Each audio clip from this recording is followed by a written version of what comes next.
Hello everybody, this is just going to be a quick little tutorial to show how you can use pretty simple tools in GIMP to create, a pretty decent aged and weathered texture.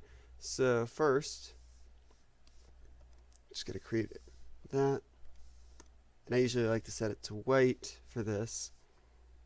But like a paper texture, so this can be useful for D&D handouts, or as I've used it in other things. Oops, I rotated the layer there. You can tell I still don't use a whole lot of this sort of thing, but I can zoom out a little bit too, just so I can see the whole thing. It's a little wider than I really need it to be, but anyway.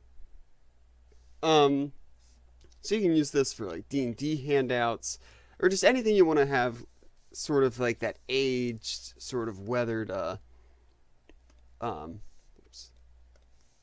weathered paper look. So what we're going to do is, I'm using GIMP, let me see what the version is. I think it's 2.10 something. Anyway, there's similar tools in Photoshop that are probably even better for this.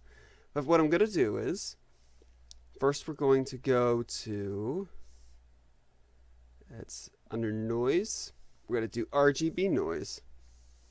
And then you can either do it independent or non. I usually do them individually. And I usually do about between 60 and 70%.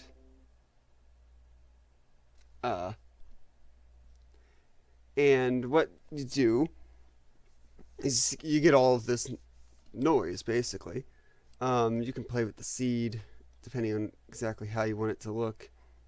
Sometimes it makes a difference, sometimes it doesn't. But anyway, you get that noise, and then you go over to blur options, and then you do a Gaussian blur. And for the first round, I'll usually do like, I don't know, like 150, something like that. And then what we're going to do is I'm going to make a duplicate layer, okay? And then we're going to basically do the same thing. We're going to do RGB noise, buff it up to, again, about 60-70%, okay? Hit OK. And then we are going to blur it by just a little bit less. So like, instead of the 1.5, we'll do 0.5.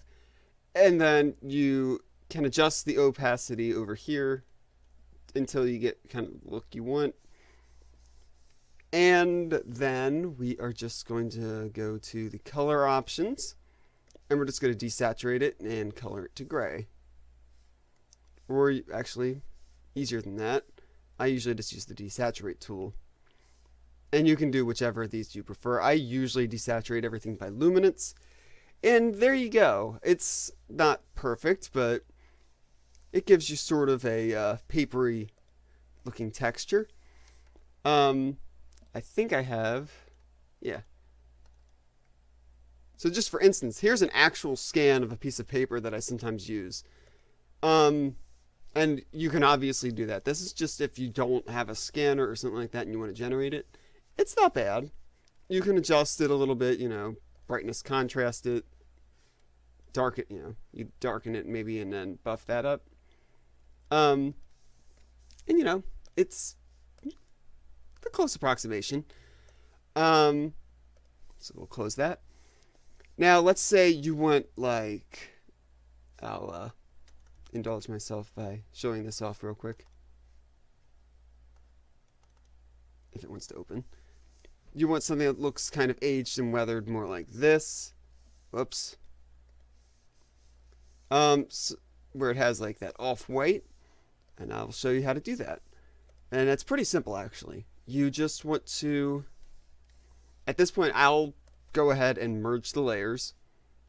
You don't have to, but I just think it's easier to do that. And then I'm going to go to the, I think it's, yeah, hue and saturation. And then, actually, wrong one. going to go to Colorize.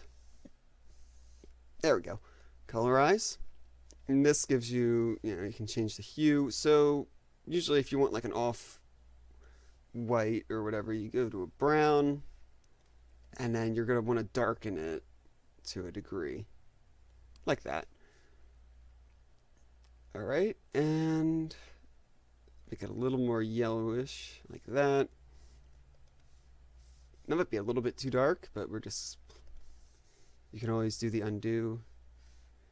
Then we're going to boost up the contrast a good bit. Again, I think I'm making this a little bit too dark, so let me think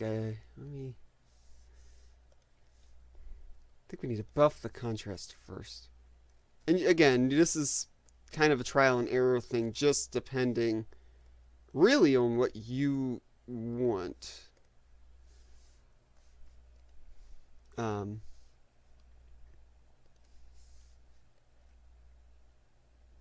we go.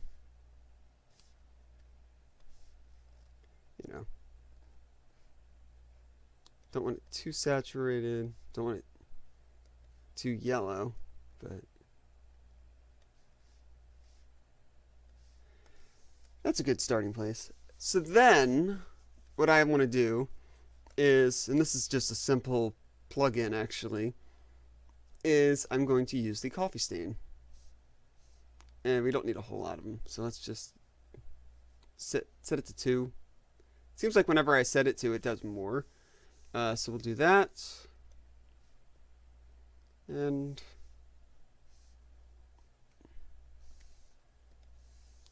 make sure we're on the right layer. Show coffee stain. Let's do 4. Just so we can then space these around and stuff. Okay, well, not sure what happened to that one, but we're going to ignore it. I find that these tend to look better when you put them kind of in the corner. So we'll just, I don't know why half these are, oh, I know why. They probably displayed on the wrong layer. And just do that for a couple of them. And then what I usually will do then is I'll grab, this is like my favorite, it's just like the basic acrylic brush. Oops. Let's not do that. I'm just going to go ahead and crop this just so it's a little more easy to work with.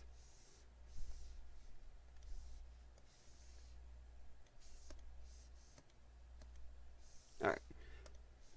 So then you can do a couple different things here. I like to use, there's the darken only tool. So I'll select sort of like a warm gold brown gray. It's a little too much. And then just turn the opacity way down. And I find that it looks best when you kind of weather the edges a little bit. And you want to use very varied colors here. You don't want them to get too over the top, like colorful either. And you can kind of just go to town doing, every little splotchy bits you want, depending on how weathered you want it to look. In addition to darken only, this is like my favorite tool ever, is the burn tool. That can give you sometimes it can be a bit too intense, but it also can give you some really nice gnarly looks. Like, it works really well for like enhancing those little imperfections. And you do want to change your brush around a little bit.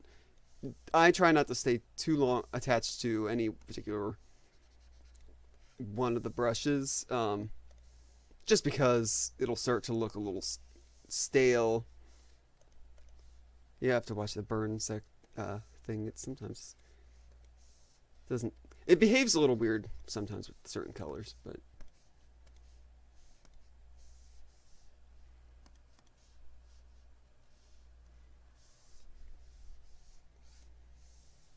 And again, I tend to just favor putting a lot of like smudging and this sort of thing around the edges.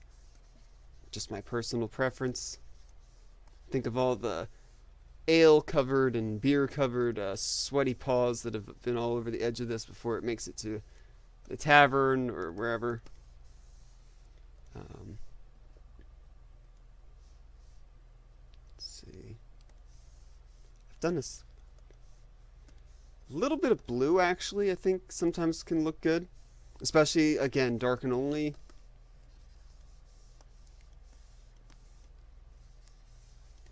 And then let's just we'll open up a new layer just for transparency. Put that way up top, and let's just oops. Let's go with make it not 100% opaque. Let's just do. Is it hear ye? I don't know. Is it hear ye or hear ye? Hear ye. Like, hear ye.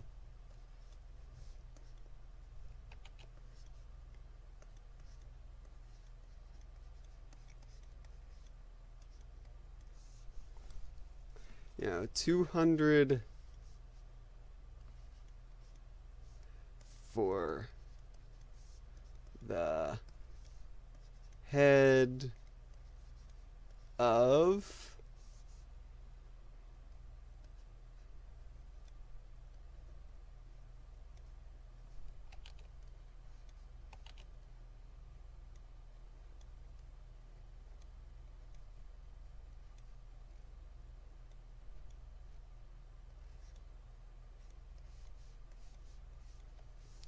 this guy.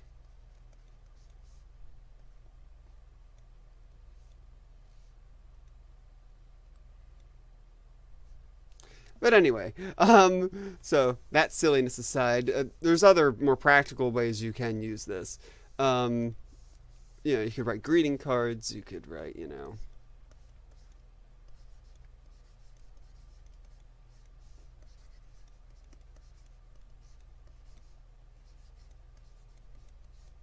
you could write happy birthday or something like that. But you know, the point is, it gives you something to work with, and you can do all sorts of other things. Like if you don't like the exact color thing, well, that's easy enough to fix because we have the glorious, just hue saturation tool. You can change your color. You can reduce the saturation if it's a little too saturated for you. You can really make it saturated if you want. You can adjust your lightness. You can make it nice and bright. You can do all that.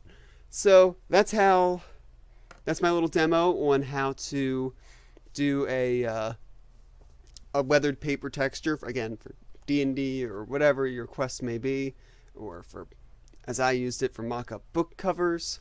But yeah, tell me what you think, and hopefully if you use this, let me know. I'd be curious to see what you do with it. Bye now.